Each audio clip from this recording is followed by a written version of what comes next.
2013 সালে যাত্রার শুরু থেকেই প্রশ্নবিদ্ধ ছিল পদ্মা ব্যাংক অর্থাৎ সাবেক ফার্মার্স ব্যাংকের কার্যক্রম। অনিয়ম আর দুর্নীতিতে 4 বছর না পেরোতেই সংকটে পড়ে ব্যাংকটি। 2019 সালের 29 জানুয়ারিতে দ্য ফার্মার্স ব্যাংকের নাম বদলে রাখা হয় পদ্মা ব্যাংক।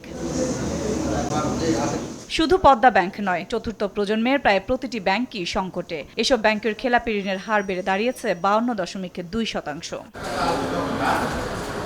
বাংলাদেশ ব্যাংকের তথ্য বলছে, এ প্রজন্মের ব্যাংকগুলোর মধ্যে সবচেয়ে বেশি খেলাপির হার ইউনিয়ন ব্যাংকে 96.79%। এরপর গ্লোবাল ইসলামী ব্যাংকে 96.46%, পদ্মা ব্যাংকে 90.68%।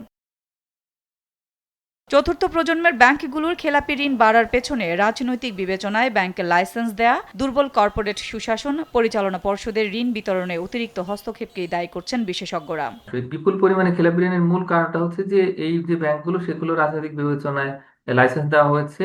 আর এখানে কর্পোরেট সুশাসন বলতে যেমন কোনো কিছু নেই, ইচ্ছা মতো ঋণ নেওয়া হয়েছে এবং যে সমস্ত ঋণ নেওয়া হয়েছে তাদের অনেক অর্থই আসলে বিদেশে পাচার হয়ে গেছে অপ্রয়োজনীয় খাতে। অনেক সময় দেখা যাচ্ছে যে আসলে কোনো শিল্পের লোকেশন নেই বা আসলে ভুয়া সমস্ত কারখানা, তো সেগুলোতে ঋণ দেওয়া হয়েছে। তো এইরকম করে রাজনৈতিক হস্তক্ষেপের মাধ্যমে আসলে ব্যাংকগুলোকে পঙ্গু করে দেওয়া হয়েছে। সব মিলিয়ে আসলে বাংলাদেশ ব্যাংকের দিক থেকেও মনিটরিং এর যা কিছু ছিল সেগুলো আসলে লোক দেখানো ছিল। চতুর্থ প্রজন্মের ব্যাংকের পর সবচেয়ে বেশি খেলাপি ঋণের হার প্রথম প্রজন্মের ব্যাংকগুলোতে, যা 34.40%। এরপর রয়েছে তৃতীয় প্রজন্মের ব্যাংক, যেখানে খেলাপি ঋণের হার 29.8%। দ্বিতীয় প্রজন্মের ব্যাংকগুলোর খেলাপির হার 19.20% এবং পঞ্চম প্রজন্মের ব্যাংকে 5%।